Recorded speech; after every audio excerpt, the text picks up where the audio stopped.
Bonsoir, c'est la deuxième partie des contes de sagesse histoire pour motiver et inspirer. Mais s'il vous plaît, avant de commencer à écouter, cliquez sur le bouton j'aime et abonnez-vous à ma chaîne. Laissez-moi un commentaire, cela signifie du monde pour moi. Le lendemain, le cordonnier s'est rendu au puits à pied, mais un nouveau décret est apparu. Il est illégal de transporter de l'eau pour autrui, indiquait une toute nouvelle pancarte. Le cordonnier secouait la tête, mais quand il voyait un homme portant une charge de bois sur son dos, son visage s'éclairait. Et ainsi, toute la journée, il transportait du bois pour les gens jusqu'à ce qu'il ait gagné assez d'argent pour acheter un poulet. Lorsque le roi, déguisé en mendiant, revint à la hutte cette nuit-là, il fut stupéfait de voir le cordonnier manger joyeusement. « Comment as-tu payé un poulet ?» il a demandé. « J'ai transporté du bois. » dit le cordonnier, « Viens partager ce poulet avec moi. » Le roi réalisa alors qu'il lui faudrait être bien plus intelligent qu'il ne l'avait été. Quand il ne pourra pas manger, il perdra la foi, se dit le roi.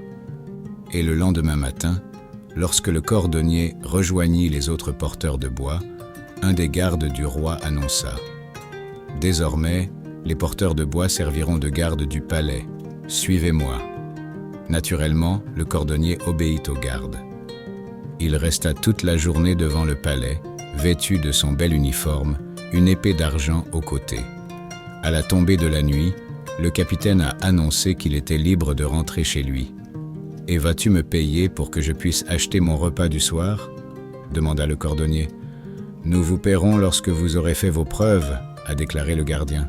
« Vous devez d'abord travailler pendant 1 mois. » Alors que le cordonnier rentrait chez lui, il réfléchissait, et lorsqu'il passait devant un prêteur sur gage, il prenait une décision.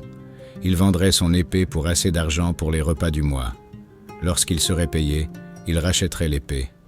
Cette nuit-là, lorsque le mendiant frappa à la porte du cordonnier, celui-ci l'invita à entrer. Le roi, déguisé en mendiant, fut étonné de voir la table chargée d'un festin de fromage, de pain et de vin. Le cordonnier était en train de tailler un morceau de bois. « Mais comment as-tu acheté tout ça ?» demanda le mendiant. « Et qu'est-ce que tu fais ?» Le cordonnier raconta donc l'histoire de la mise en gage de son épée. « Je sculpte une lame de bois pour remplacer l'argent. »« Très malin, » dit le roi déguisé en mendiant. « Mais, et si tu as besoin de ton épée ?»« J'ai la foi, tout va bien, » a déclaré le cordonnier.